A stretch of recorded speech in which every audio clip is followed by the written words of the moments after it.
E a gente vai falar um pouquinho dos nossos projetos, dos 15 mais os 2, né, de desestatização EMAI, Sabesp, 8 são lá da Secretaria.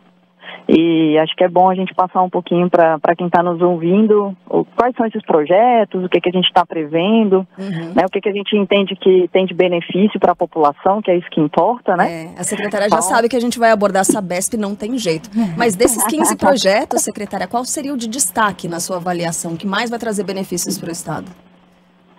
Olha, bom, sou suspeita, né? Para mim, todos eles são muito importantes. E aí a gente está falando aqui além de Sabesp, de EMAI, das travessias, de rodovias também, né? A gente pode detalhar um pouquinho mais. Tem 2 que são muito interessantes, tá? Porque eles são inovadores. E aí é algo que a gente quer fazer de referência, não só para o Estado de São Paulo, mas pela importância do tema, que é o seguinte: até antes do desastre lá de São Sebastião, a gente vinha conversando muito no âmbito do DAE, que é nosso órgão, nossa entidade aqui de recursos hídricos, né, de outorga, como é que a gente consegue melhorar. E aí acho que você vai se lembrar até que a gente conversou sobre o tal do enxuga-gelo, né? Para a gente conseguir fazer projetos mais estruturantes, considerando aí um prazo maior.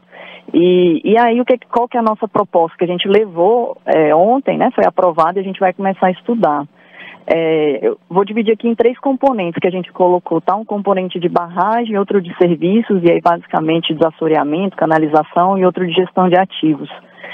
Então a gente vai estudar uma PPP, uma concessão patrocinada, tá? Nesse primeiro componente para barragens.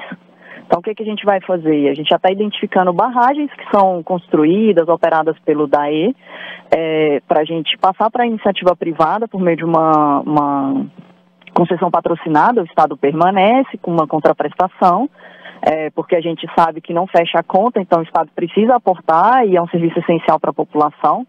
Né? Isso para quê? Para a gente garantir que a gente tenha aquele olhar macro e de uma forma mais efetiva e com escala. Tá? Então, a gente não está falando aqui só de construir uma barragem, que não adianta, né? Ela tem que operar. Então, eu estou falando de construção, de operação, eu estou falando do sistema adutor também, de pensar no sistema como um todo, que muitas vezes a gente não observa hoje. E de ter uma maior flexibilidade para, por exemplo, ter adequação de comportas, ter um melhor atendimento ao usuário, tá? Então, nesse primeiro componente dessa PPP aqui que eu estou comentando com vocês, tá? Um segundo, que é algo que a gente vê que é muito importante para controle de enchentes, né, que é o desassoreamento. Então, hoje a gente tem contratos que não têm a eficiência que a gente precisa, de celeridade, de atendimento de pronta resposta. Então, a gente já está estudando no âmbito do DAE, até conseguir concluir essa PPP, contratos mais eficientes, tá, de desempenho. Por exemplo, mas a longo prazo a gente quer desenvolver uma concessão patrocinada para serviços de desassoreamento. E aí a gente está falando de Pinheiros, de Tietê, tá, para dar escala. E com isso, como o DAE é proprietário de muito ativo, e a gente sabe que o Estado não precisa ser proprietário de muito ativo, né?